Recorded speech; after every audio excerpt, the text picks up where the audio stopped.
Olá, eu sou o Macorati e nesta videoaula vou continuar a- ao curso Introdução Básica na Linguagem VBNet. Na última videoaula eu apresentei o conceito relacionado ao recurso MyProject, como podemos utilizar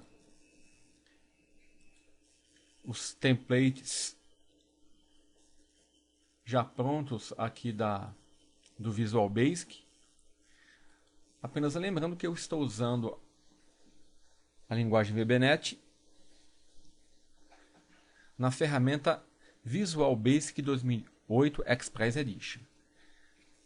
E voltando aqui ao nosso exemplo, a calculadora, nós já falamos sobre variáveis, né, os tipos de variáveis, sobre módulos, né,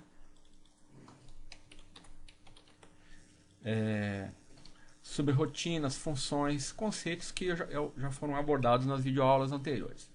Então, o que eu vou fazer nessa videoaula é apresentar alguns conceitos novos e estender aqui a nossa calculadora para realizar as demais operações.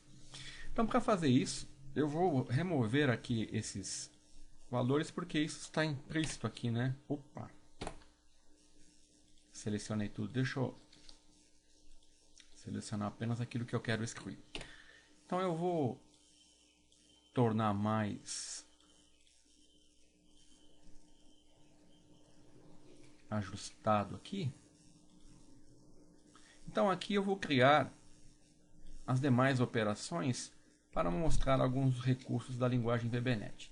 Bom, eu tenho aqui no meu formulário, né, como eu já mostrei aqui, no evento click do botão, onde eu obtenho os valores que o usuário vai informar aqui nas caixas de texto, e no evento click ele vai ocorrer quando o usuário clicar no botão, eu vou estar chamando a função que foi colocado no módulo. Ressaltando que o módulo ele inicia com a palavra reservada module e termina com end module. E aqui é o nome do módulo que eu usei, que é cálculos, né? Então lembrando que aqui eu estou chamando a rotina, né? Vamos ver se a rotina é função. É uma função. Por que é uma função? Porque ela está retornando um valor. Qual é o tipo que ele está retornando? Ó, inteiro, tá? Então voltando aqui. Aqui eu tenho o tratamento de erro do try-catch, que eu já falei. Aqui eu mostrei um outro tipo de variável, a constante, né, que é do tipo string. Né? E aqui eu mostrei como você pode usar os eventos, né? No caso aqui eu estou usando o evento keypress da caixa de texto txt valor 1, de forma que aqui só permite a entrada de números. Eu poderia repetir isso para o valor 2, mas isso é apenas um exemplo que eu quis mostrar. Tá? Então, o que eu vou fazer agora? Eu vou implementar as funcionalidades de subtração, multiplicação e divisão. Basicamente, eu vou estar trabalhando apenas com dois valores, né? Porque é apenas um exemplo bem básico aqui, então eu não vou complicar. Então o que eu vou fazer? Eu vou copiar, tá? Então, uma maneira de eu copiar os controles aqui é eu selecionar, pressionar a tecla Ctrl e arrastar, tá vendo? Então aqui eu vou colocar subtração, vou ter que alterar os nomes dos controles, né? Multiplicação e divisão. Então vamos lá. Então aqui vai ser subtração. Aqui vai ser multiplicação. Eu estou alterando a propriedade text do grupo box aqui na caixa de ferramentas, tá? Então eu seleciono o controle, vou na propriedade que eu quero alterar e aqui vai ser divisão. Bom, eu também vou ter que alterar o nome das caixas, porque quando eu copio ele vai, né? Ó, txt aqui, ó, valor 1, valor 1. Aqui, ó, textbox 3, textbox 2, né? txt1, então eu vou colocar aqui, ó, para padronizar, eu vou fazer assim, ó, txt sub 1,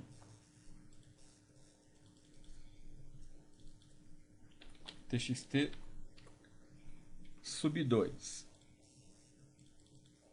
txt sub resultado. E aqui a mesma coisa, só que eu vou mudar, né? Que vai ser txt multi 1, txt multi 2, e aqui vai ser txt multi resultado. E aqui txt div 1, txt div 2,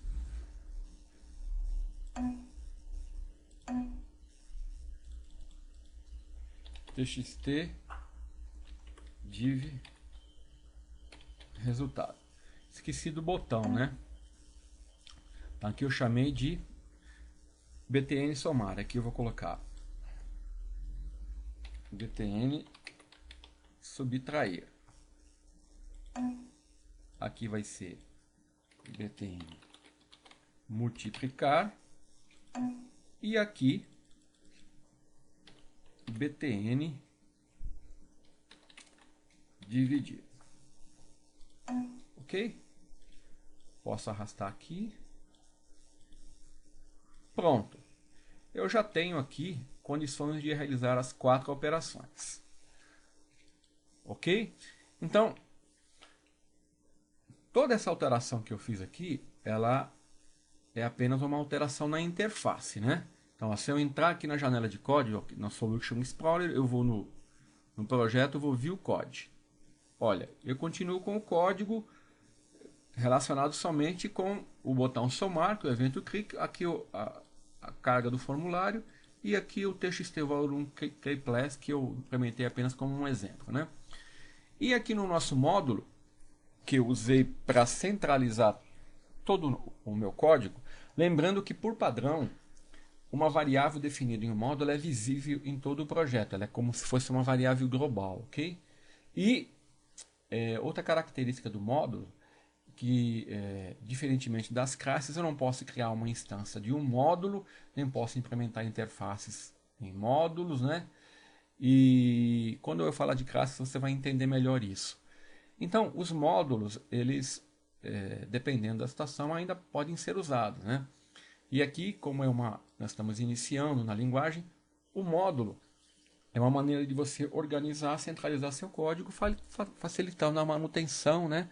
E a reutilização de código. Então, nesse módulo, no módulo cálculos, eu só tenho definida uma função, que é a soma.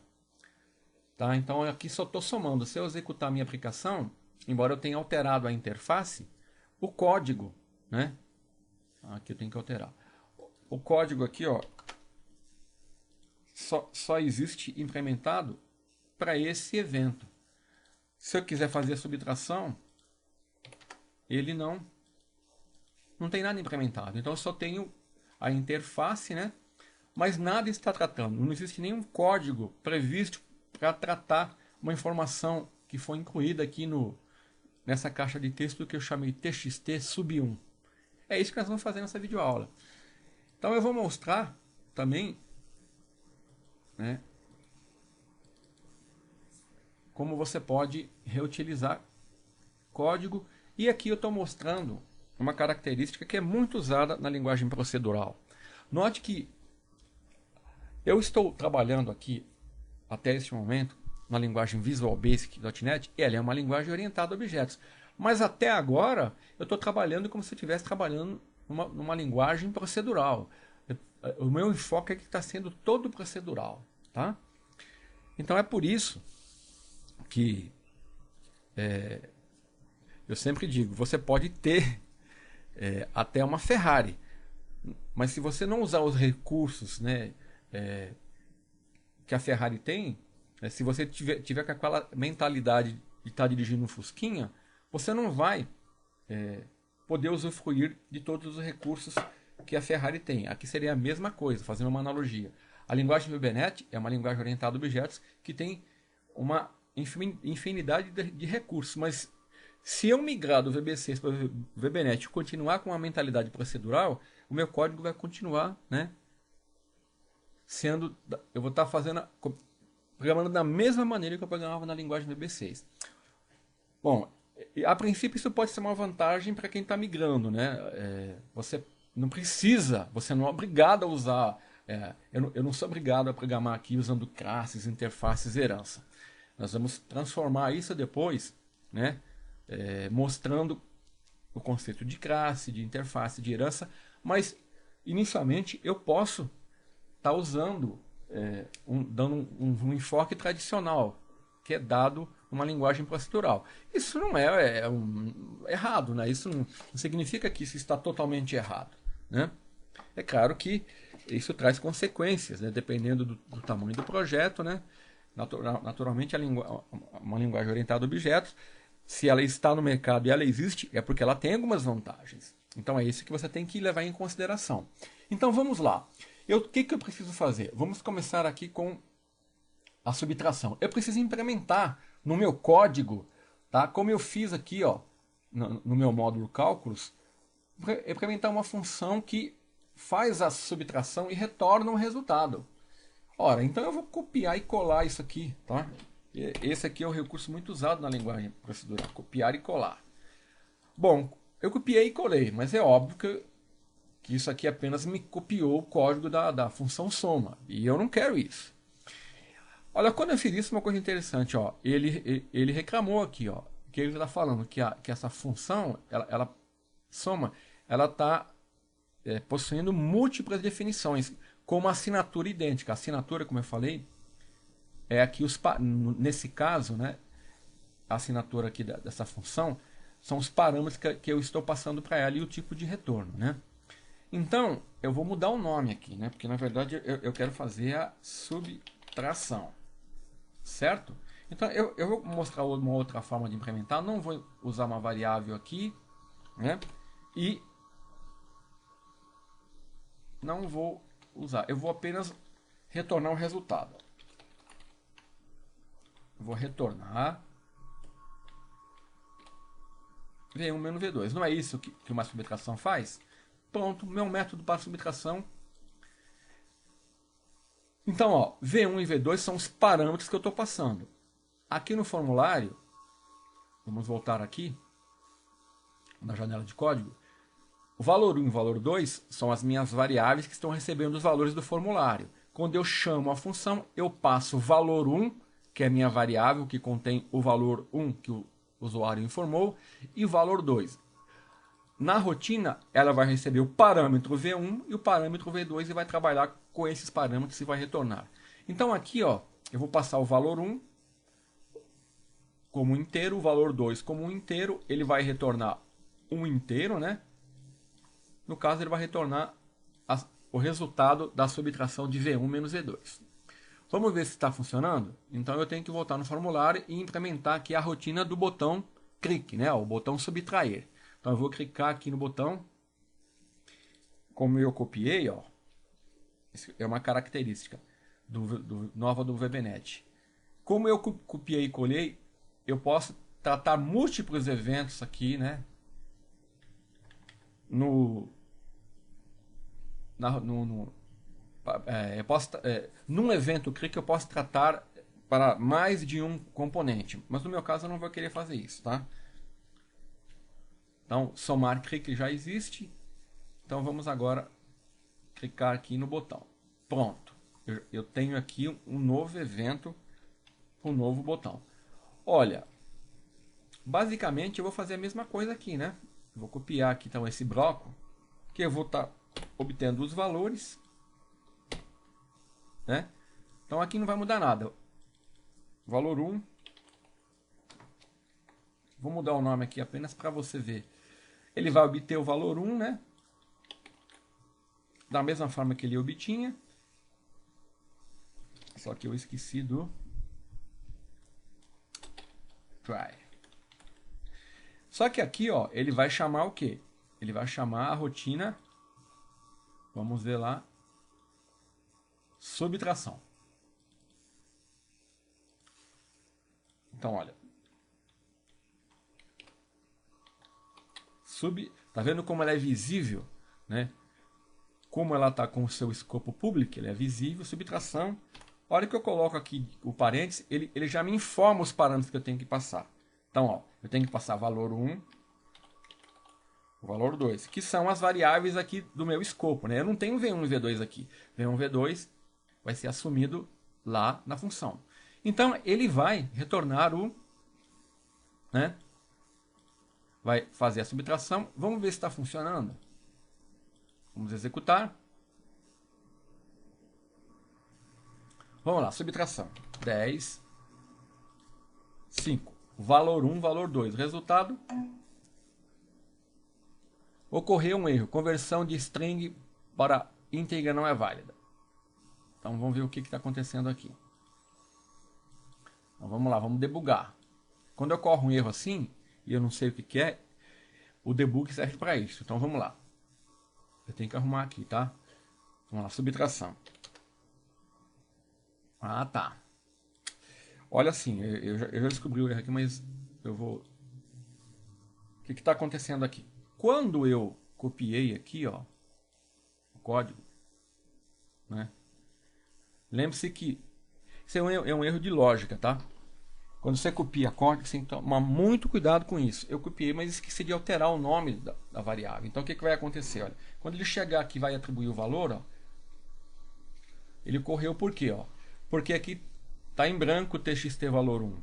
Porque txt valor 1 é da soma, tá? Então, não existe um inteiro vazio. Então, ele dá essa exceção, tá? Então, olha lá. Por isso que é importante o try catch, né? Então, ele falou que essa conversão aqui desse string vazio por int não é válido, porque não existe um inteiro vazio. Um inteiro ele começa do 0, 1. Então, o que eu tenho que fazer aqui? Só para lembrar, ó, aqui eu mudei o nome da caixa de texto, né? txt sub 1, que é de subtração. txt sub 2. Então, eu tenho que vir aqui, ó, txt sub 1. txt sub 2, certo? Agora sim. E aqui, ó, o txt resultado não é txt. Eu vou até deixar assim para você ver qual que vai ser o efeito disso, tá? Mas eu vou ter que alterar aqui, né? Porque txt resultado é essa caixa de texto. E eu quero exibir nessa, né? Então vamos lá. Vamos ver se está funcionando. Então vamos lá, subtração. 20 menos 10 igual a... Lá, ele exibiu na caixa de texto de cima. Tá? Então vamos corrigir aqui. Tá? Então esse tipo de erro aqui, ó, você tem que tomar muito cuidado, tá? É um erro muito fácil de ser cometido. Então, se você não tiver uma lógica bem estruturada, e se você não fizer um tratamento de erro, se o seu código for muito grande, imagine que eu tivesse aqui centenas de funções e centenas de botões, ficaria mais complicado eu achar esse erro, tá? Porque é um erro assim, o compilador ele não sabe, né? Para ele, ele executa o que você colocar aqui. Então, para ele, você colocar txt valor 1, ele entende que você quer pegar do valor 1, ele não vai falar que está errado, tá? Não é como eu errar aqui o nome de uma variável, tá vendo? Ele vai reclamar, fala, ó, o int não está definido, então eu sei que eu tenho que, pelo IntelliSense, né? Mesma coisa, se eu errar aqui, ó, ele vai falar, ó, sem in não existe, né? Não está declarado, então olha lá, apesar que o IntelliSense já me ajuda, a hora que eu vou digitando ele já me dá a dica do comando que eu vou usar.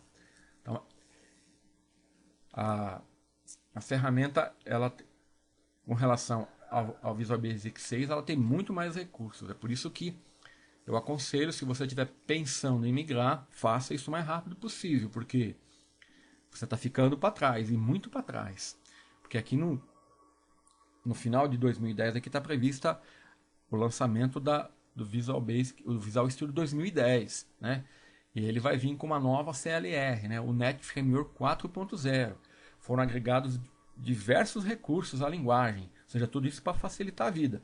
Você não pode parar no tempo e ficar lá no VB6, tá? Ou então, se você está começando agora, começa com VBNet, tá? E você pode utilizar os conceitos da linguagem Basic, né? Para iniciar aqui, não é uma visão estruturada, mas tá? Já é um começo. Depois, com o tempo, você vai ganhando experiência e vai se desenvolvendo e usando os recursos da plataforma.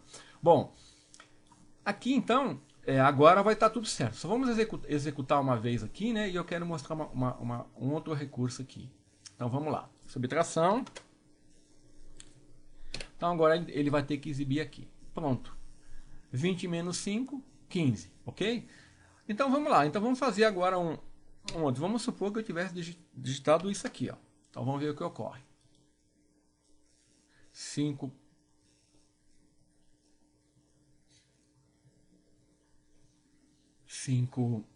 menos 10, 5. Ele colocou menos 5, né? Bom, como a minha calculadora é uma calculadora natural, então eu não quero, tá? Isso é uma questão, embora não tenha ocorrido nenhum erro aqui, na verdade, se eu for rigoroso em termos matemáticos, o menos 5 não é um número natural. Ele é um número relativo. Então, vamos supor que esse meu programa, um cliente me pediu e ele só quer trabalhar com números inteiros. Isso é problema do cliente. Você não tem que... É importante como desenvolvedor que você aprenda desde cedo uma coisa. Um desenvolvedor ele tem que fazer exatamente aquilo que o usuário ou o cliente solicitou. Ele não tem que tentar adivinhar o que o cliente quer e tentar incrementar ou florear. Ele tem que se ater ao que o cliente solicitou. Então aqui, como o meu cliente pediu uma calculadora natural, e ele só quer trabalhar com o número inteiro, eu não vou querer falar, bom, não, mas eu vou deixar aqui porque aqui eu estou indo mais do que ele pediu. Não, ele só pediu números inteiros, vamos tratar números inteiros. Então, para isso, eu vou ter que implementar uma coisa aqui. Porque o que está acontecendo aqui? Ó? Vamos lá no debug. Eu vou vir aqui, vou executar, né?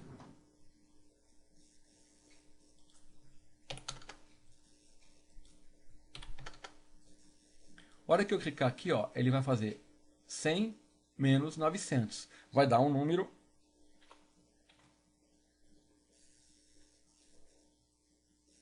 negativo, né? Olha lá, menos 800. Certo? Ele não chiou porque eu estou atribuindo aqui, ó, a caixa de texto, né? O resultado. Então, na caixa de texto ele fica entre aspas aqui. Mas se eu fizesse isso aqui, ó. Então vamos ver o que vai acontecer.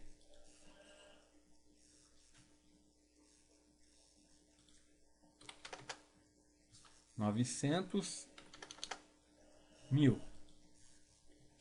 Vai retornar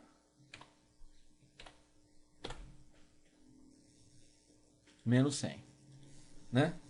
Bom, então vamos lá, vamos deixar como estava antes aqui. O comportamento que eu imaginei não está ocorrendo, mas tudo bem. Então, eu não quero exibir um valor negativo. Então, o que eu vou ter que fazer? Eu vou ter que tratar aqui, que usar uma lógica. Então, aqui veja bem, essas minhas rotinas não tem lógica nenhuma, praticamente, quase nenhuma. Eu estou apenas passando dois valores, ele está aqui somando, aqui ele está subtraindo. Só que aqui a minha lógica tem que ser um pouco mais refinada.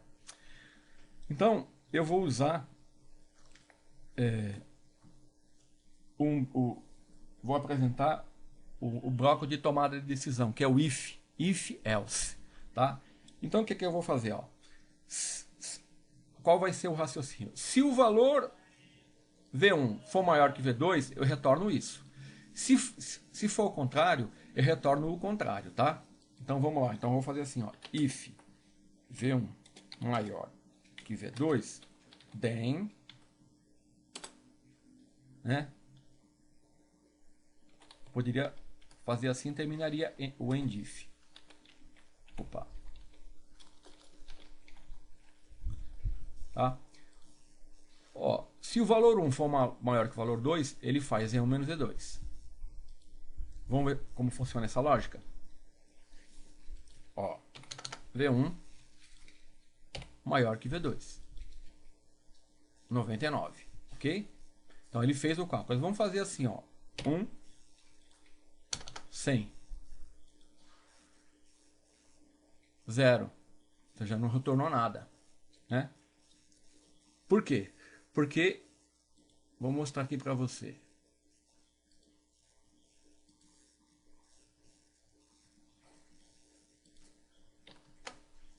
Cem, 200. Caiu aqui. V1 100 é maior que 200?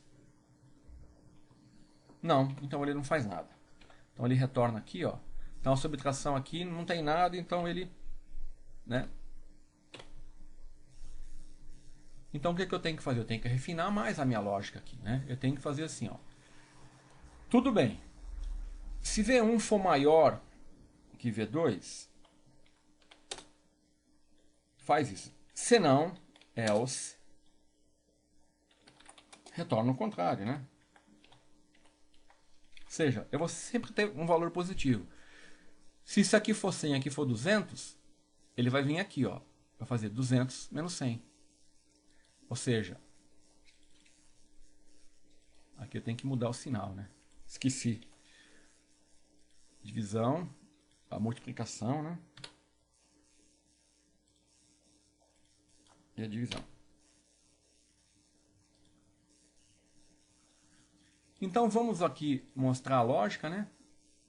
Aqui do bloco else if.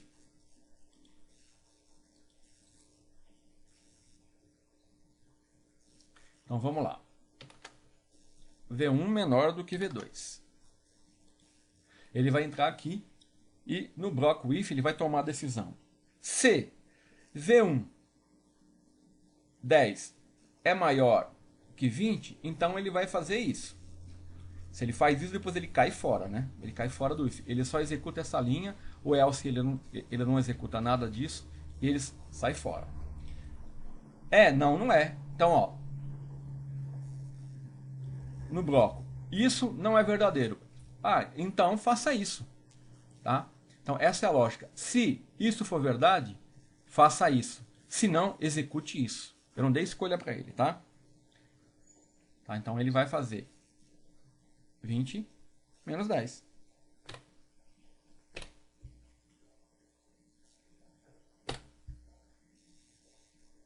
Tá vendo? 20 menos 10, que é 10, ok? Vamos aqui mostrar uma outra coisa aqui. E se ele for igual? Ele vai fazer esse aqui, né? Eu poderia, apenas para mostrar coisa, eu poderia fazer assim, ó. Se for maior ou igual, ele faria esse aqui. Vamos mostrar? 10 menos 10. 0. Opa. Vamos repetir. 10 é maior ou igual a 10? É igual. Então ele vai executar isso, tá? Aqui, isso não iria afetar, porque se eu remover aqui, quando for igual, ele vai executar isso aqui, o resultado vai ser o mesmo, né? Então, isso é o bloco if, né? Que eu poderia else, tá? Eu poderia fazer assim também, ó. Else if V1 igual a V2,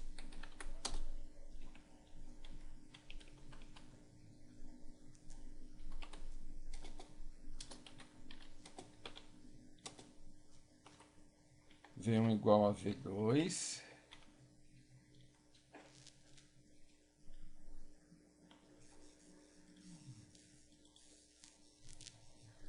então teria que colocar aqui else if V1 igual a V2,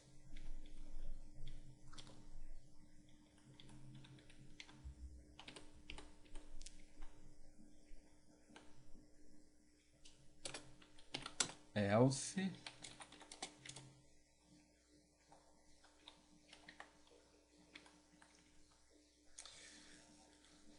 Então, eu posso ter várias, no bloco if, eu posso ter, além do se, senão, posso testar mais de uma condição. Então, ó, se V1 maior que V2, então faça isso.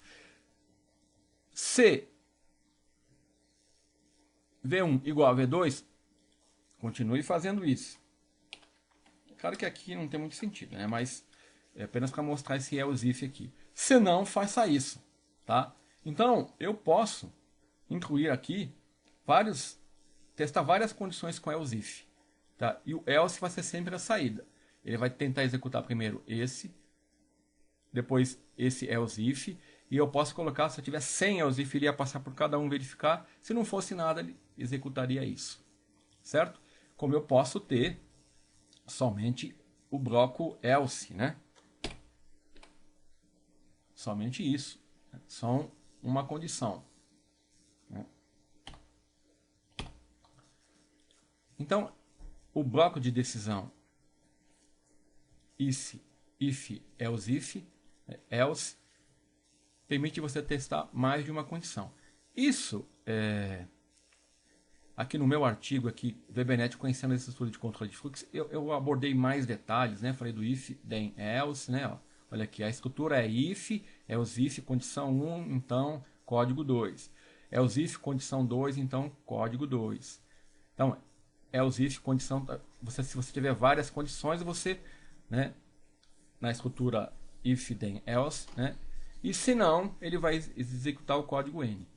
O endif indica o if é o início do bloco, o endif é o final do bloco, né? Então, ó, você pode ter a estrutura na forma mais simples, avaliando uma condição com duas possibilidades, e no caso se uma coisa, se não outra. Aninhando duas instruções, eu posso ter, né, if condição 1, then código 1, else if condição 2. Só que eu chamo a atenção para você tomar cuidado com essa lógica aqui, que dependendo da complexidade dela, fica de difícil entendimento, tá? Então, eu recomendo que você procure usar a estrutura da forma mais simples possível. É claro que, se não tiver, às vezes, essa estrutura, por uma determinada situação, ela vai ser mais adequada, mas não abuse dessa estrutura, certo? Tá aqui os operadores de comparação, ó. Maior que, menor que, igual, diferente de, tá? Maior é igual, menor é igual e like, tá? E aqui os coringas, né? Que eu posso usar também, tá? Isso aqui, ó, eu estou usando o que nós chamamos de controle de fluxo, né? E aqui eu estou tomando uma decisão. O bloco if, else if, else and if, né? Ou if and if. Eu estou tomando uma, aqui é uma decisão, testando uma condição simples. Aqui é duas condições, né? Sendo que uma é verdadeira e outra é falsa, ou vice-versa, dependendo aqui da condição. E eu posso aninhar instruções. E eu posso testar múltiplas condições com else if. Certo? Então isso é muito importante. Então, vamos simplificar aqui, né? Que isso aqui, na verdade, para nós só vai ter sentido isso aqui. Se for maior ou igual, eu faço faço esse cálculo, senão eu inverto os operadores. Tá? Bom, eu estou trabalhando com inteiros, né? Mas aqui, ó, deixa eu só chamar a atenção no código aqui. Aqui eu introduzi, para introduzir o conceito de string, o que eu fiz aqui? Eu defini uma constante, né? Lembrando que a constante ela não vai ser alterada durante a execução do programa, chamada copyright, né? E como uma string, né? E lembrando que uma string ela tem sempre que vir entre aspas, né? Senão o compilador reclama. Então eu vou definir uma outra string aqui, ó, din, né? Nome as string. Então eu vou atribuir o valor seguinte. Eu vou pegar o nome, calculadora natural aqui. Vou colocar entre strings, né? Então aqui eu não vou precisar mais disso aqui.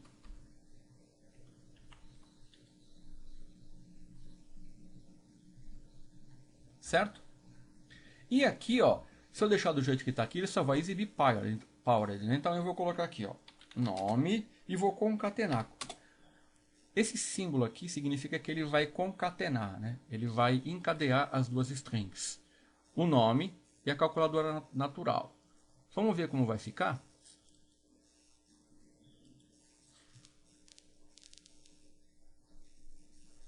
Olha lá, calculadora natural, powered by. E se eu quisesse colocar um espaçozinho aqui, ó? Então vamos lá. Uma forma simples, eu poderia fazer isso, né? Ou, se eu não quisesse, eu poderia fazer isso aqui, ó. Colocava um espaço aqui. Pronto. Então, eu estou usando o caractere para concatenar strings e estou falando que aqui é uma string vazia, tá? Agora eu vou mostrar um outro recurso da string aqui, muito interessante. String, ele é um objeto. Tudo na linguagem Hibernate é um objeto. Então, vamos supor que eu quisesse exibir isso aqui tudo em maiúscula. Como é que eu faria? Olha, um objeto, ele possui métodos, né? Métodos e propriedades. Então, para você obter um método, propriedade de um objeto, no caso de uma string, você pressiona um pontinho aqui, ó. Ele me dá acesso a todos os métodos. Tá vendo? Então, existe um método aqui, toUpper. Ele vai passar tudo isso aqui para maiúsculo. Vamos supor que aqui eu quero para minúsculo. Ele está em toLower. Então, vocês viram aqui que eu tenho a classe string tem diversos métodos acessíveis aqui, ó. E o IntelliSense me dá cada um deles, ó. Posso verificar se essa string contém algum caractere, posso copiar, contar, tá vendo? Posso agrupar, né, tá vendo? Ordenar, ele tem aqui, ó, dar um replace, substituir um caractere, remover um caractere, né? Então aqui eu vou usar passar ele para minúsculo, toLower.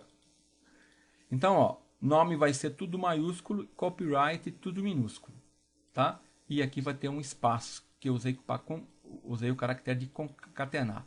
Se eu não tivesse feito isso, ó, ele ia reclamar, tá vendo? Ele ia falar que alguma coisa está faltando. Então eu vou usar o caractere de concatenação de strings. Então, olha lá. Preciso arrumar isso aqui. Olha lá, calculador natural tudo em maiúsculo, porque é o toUpper, né? E copyright tudo minúsculo, tá vendo? Ó, aqui, ó, o Macorati, o M estava maiúsculo. Passou tudo para minúsculo. Então, isso é apenas para uma pequena introdução a string, a classe string, né? Então, o nome aqui, ele foi definido como string, então, como sendo tudo que for definido como string, pode ser tratado pela classe string, né? Então, isso é um recurso muito interessante. Então, vamos voltar aqui e vamos implementar os demais, né? Só que eu vou ser mais rápido agora. A multiplicação, então, eu vou copiar de soma, né? A multiplicação não vai ser muito problemática, porque 10 vezes 10, 10 vezes 20, 20 vezes 10, né? A ordem dos fatores não altera o produto, né? Então vamos no meu cálculo aqui, eu vou copiar coisa, só que eu vou chamar aqui de multiplicação. E aqui, ó, o sinal de multiplicação é o asterisco. Ele vai retornar o resultado, né? Então, vamos fazer divisão. Depois nós vamos testar. Divisão, ó, eu tenho que vir aqui no botão, né? Vou copiar o código aqui. Aqui vai ser tudo igual, ó, aqui vai ser diferente, lembre-se, né? Multi 1. Multi 2. TXT. Lá, multi resultado, né? E aqui é multiplicação. Deixa eu mostrar para vocês o IntelliSense, né? Igual. Multiplicação, tá vendo? Ó, valor 1, eu tenho que passar dois valores. Ele já me fala aqui no IntelliSense, ó, que eu tenho que passar dois valores, né? E Vamos salvar, né? Divisão.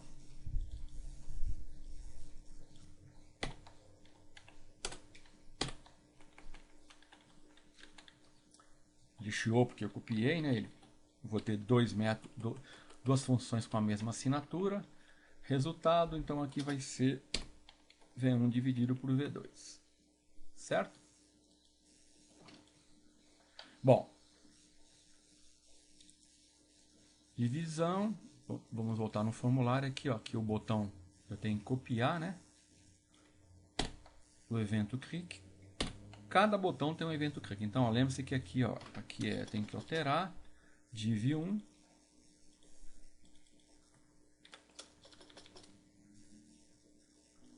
Ixi, aqui eu errei em div2. Vamos acertar isso aqui. Para mim, ó, a janela de propriedades não está aparecendo. Eu seleciono aqui e pressiono F4, ela aparece, tá? Aqui eu coloquei, ó,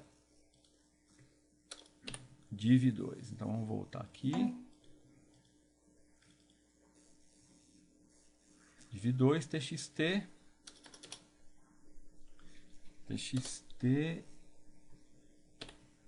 div resultado. Pronto, agora eu posso testar tudo de uma vez, né? Que você já tá, não precisa ficar passando nas etapas lá. Então vamos fazer os testes aqui e ver se está funcionando. Eu vou arrumar isso aqui agora, tá? Pera aí, deixa eu arrumar aqui. Ó, vou em My Project, né? Vou aqui em Application, Assembly Information, natural. Pronto. Vamos executar. Calculadora natural. Então vamos lá, subtração, divisão. 20 vezes 30. 600. Ok, está funcionando. 30 vezes 60. Ok, está funcionando. Vamos pôr aqui, ó. 10 dividido por 2. 20. 50 dividido por 4. 200. E se eu fizesse assim, ó. 50 dividido por 3. 150.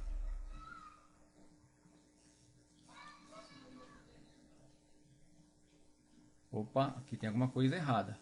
Tá vendo, ó? Ele está, na verdade, ó, aqui, um erro de lógica aqui, ó. Vamos lá. Resultado V1, V2. Então vamos debugar aqui para ver o que está acontecendo. A divisão, né? Opa, já sei o que aconteceu aqui, ó. Multiplicação, ele está chamando a função errada aqui, ó. Tá vendo? É divisão. Certo? Vou aproveitar isso e vou introduzir um novo conceito aqui, que é o namespace. Olha, esse módulo aqui, ó, eu tenho aqui, quando eu vou identificar o módulo, eu já falei, né?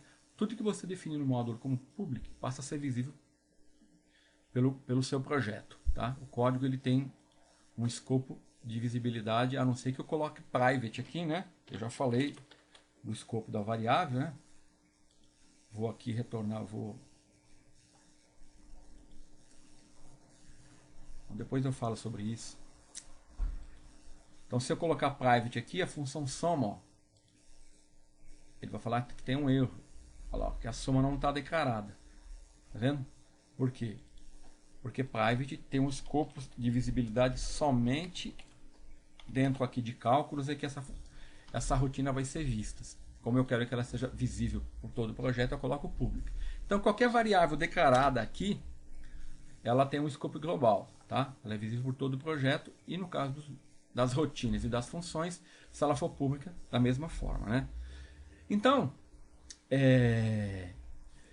o que é o namespace? Para mim chamar aqui uma função, eu estou chamando direta, porque como ela é pública e é visível e está no módulo, já é visível pelo projeto. Mas vamos supor que eu queira que eu tenha outros módulos aqui, tá? Vamos supor que eu posso ter mais de um módulo. Eu posso vir aqui, ó, projeto add module. Eu vou deixar o nome padrão, olha lá, eu tenho um outro módulo, tá? Aqui eu tenho de cálculo, você pode ter um módulo de tratamento de erros, né, e assim por diante. Então, uma maneira de eu organizar melhor o meu código, né, seria eu usar o namespace. O namespace, ele é um esquema lógico de nomes, tá? Onde um tipo, você define um nome com namespace ou uma hierarquia de nomes, de maneira que você organize o seu código, né, e evite conflitos, né, na utilização de métodos e funções. Então, como que eu defino o namespace? O namespace, ele vem no início aqui, isso é namespace, eu vou chamar aqui Macorati, tá? Então, ele está chiando porque eu tenho que dar o end namespace, tá? Então, olha aqui, ó. Quando eu fiz isso, note que ele passou a reclamar, falou, a soma não é mais declarada, a subtração, a multiplicação, a divisão. O que aconteceu? Ora, antes, tá, sem o namespace, eles estavam visíveis, era automática a visibilidade, tá? Então, se eu declarasse uma função aqui, ó, public, uma sub, teste, colocasse aqui uma message box, teste, vou colocar entre aspas, né?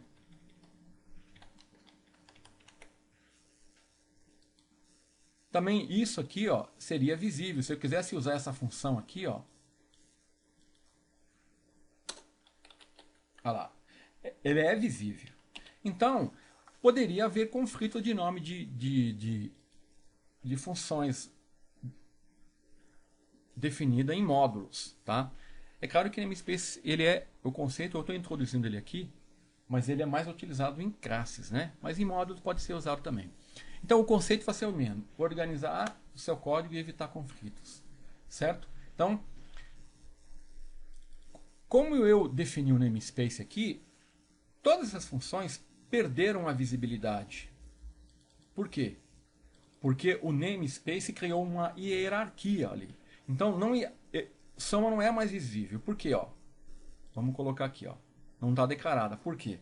Porque agora existe o namespace Macorati, que eu dou um ponto, e agora sim, tá vendo? Ó? Ele me dá as funções que eu tenho no módulo. Então, o Macorati é o namespace do módulo cálculos, e eu tenho essas funções aqui definidas nesse namespace. Então, ó, agora ele vai ser visível. Então, o que eu tenho que fazer? Eu tenho que usar o namespace, porque agora, na hierarquia de nomes, essas funções do módulo cálculos estão subordinadas ao namespace Macorati. Eu poderia, se eu quisesse, detalhar aqui, ó, Macorati, calculadora natural. Então, esse seria o namespace. Dependendo da situação, geralmente, se você está trabalhando no ambiente corporativo, você pode usar o namespace para declarar hierarquia de nomes, né, de pacotes, né, de métodos em funções das suas classes. Geralmente, a gente, quando trabalha em empresas assim, a gente coloca o nome da empresa, né? Por exemplo, JCMsoft. Calculadora natural, projeto tal, né? Isso vai muito do... Tem que ser bem pensado, definido. E aqui, ó, vamos supor que eu defino um outro namespace aqui, ó. Namespace teste, né? Então, o namespace, ele passou a envolver o módulo, tá vendo? Então, essa rotina teste está subordinada ao namespace teste. E todas as funções definidas no módulo cálculos agora estão subordinadas ao namespace Macorati. É por isso que eu tenho que vir aqui no formulário, e se eu não definir aqui, Macorati multiplicação e Macorati divisão. Certo? Então, isso é um namespace, né? A plataforma .NET utiliza muito os namespaces para organizar a hierarquia de classes, tá? Então, quando você vê um imports system na linguagem, ó, tá vendo? Eu estou usando namespaces. Ou seja, ele é uma maneira de organizar e de procurar. Eu sei que a string está no system, tá? Se eu quiser trabalhar com banco de dados, né? System import system tá no data, né? Aí eu venho aqui, ó. Se eu quiser trabalhar com ODBC, OLEDB, tá vendo? Então aqui eu tenho uma hierarquia de classes, aqui eu tenho outra, né? Isso me dá acesso, né? Aqui no nosso exemplo, como o meu módulo é visível aqui, então eu não preciso dar um import lá em cima, né? Aqui no meu formulário. Então, eu aqui já tenho.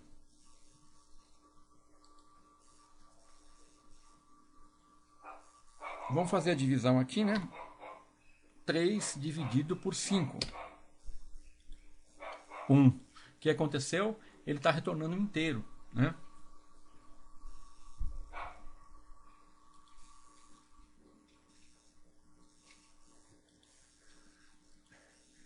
Ele está retornando, na verdade... Vamos ver aqui, né? Divide um valor pelo outro. Eu estou usando esse, né? Vamos ver. Divisão. Eu estou usando o divisão. Certo? Então vamos fazer um debug aqui e vamos ver o que está acontecendo. 3 dividido por 5. 3 dividido por 5. Resultado 1. Porque é um inteiro, né? Então ele só pega a parte inteira. Certo?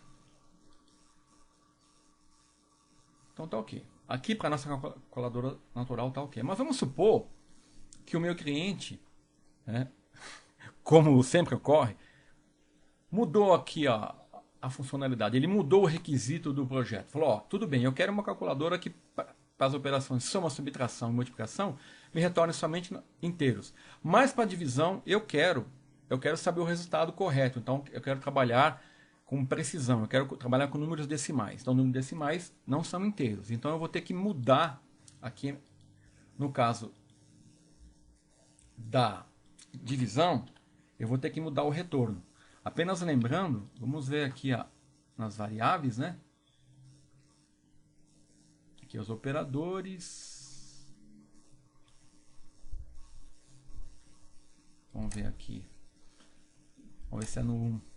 Eu estou baseando aqui nesse meu artigo, tá? Inteiros, decimais. Ó, então vamos lá. Eu estou trabalhando com inteiro, integer, né? Então eu tenho essa faixa, né? Tá. Então se eu quiser um long, a minha faixa vai aumentar. Mas eu quero trabalhar com valores...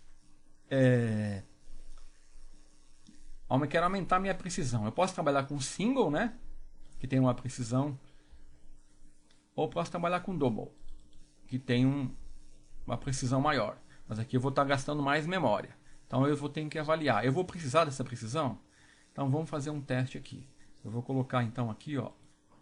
Ele vai me retornar um single. Então o resultado aqui, ó. A variável, o tipo de variável está mudando.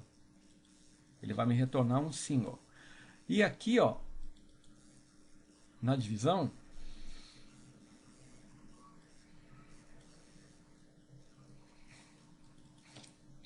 eu também vou poder entrar com valores decimais, com valores não inteiros, né? Pronto. Vamos ver se vai funcionar. Calculadora natural. Vamos lá. 3 dividido por 5 igual a 0,6. Certo? Notou que no cálculo anterior com o inteiro ele arredondava. 0,6 ele jogava para 1. Certo? Vamos trabalhar agora com 1.32. Opa. Que aqui, ó, como ele está herdando ali, ele não está deixando eu digitar.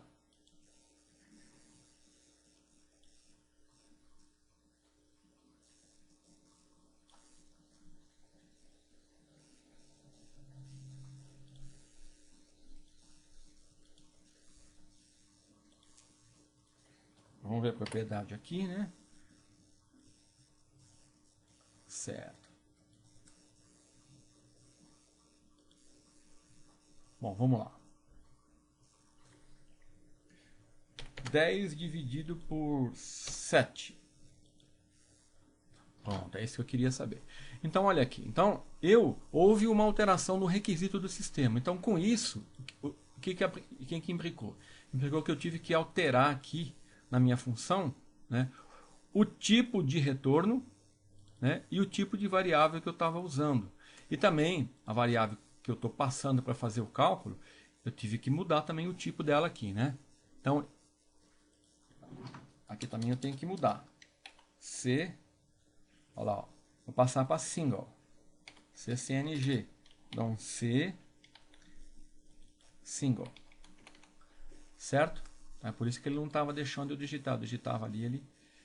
Vamos ver então agora.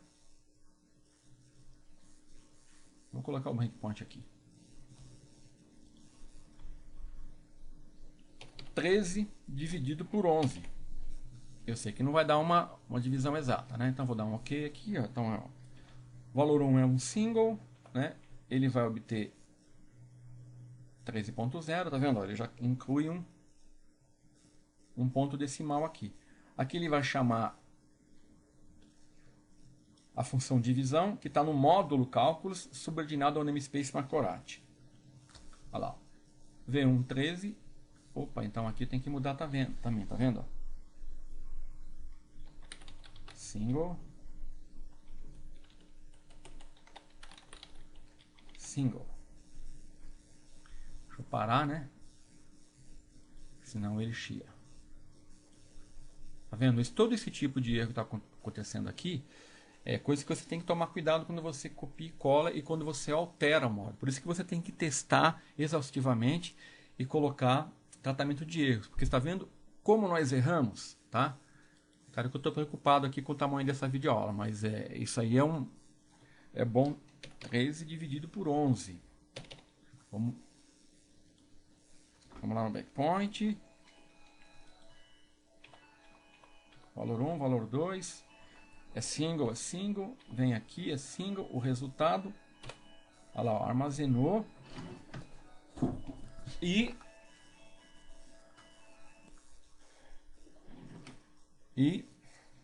vamos, pronto. Então, temos aqui a nossa calculadora natural, que eu mostrei alguns recursos da linguagem, tá? E na próxima videoaula, eu vou mostrar mais alguns recursos e mostrar como que nós podemos usar classes, né, para fazer a mesma coisa que eu fiz aqui usando o módulo. Eu já vou entrar com o conceito de classes, né, objetos, né, vamos ver se eu consigo colocar mais alguns recursos da orientação ao objeto, encapsulamento, tá, para mostrar para você as diferenças que existem, né, porque até o momento nós estamos trabalhando uma visão procedural. É claro que eu estou fazendo isso para mostrar os recursos da linguagem, mas se você conhecia o VB6, até o momento, vamos dizer assim, a única coisa que seria diferente foi aqui o namespace e o fato, né, dos arquivos de módulos agora terem uma extensão comum, .vb. Né?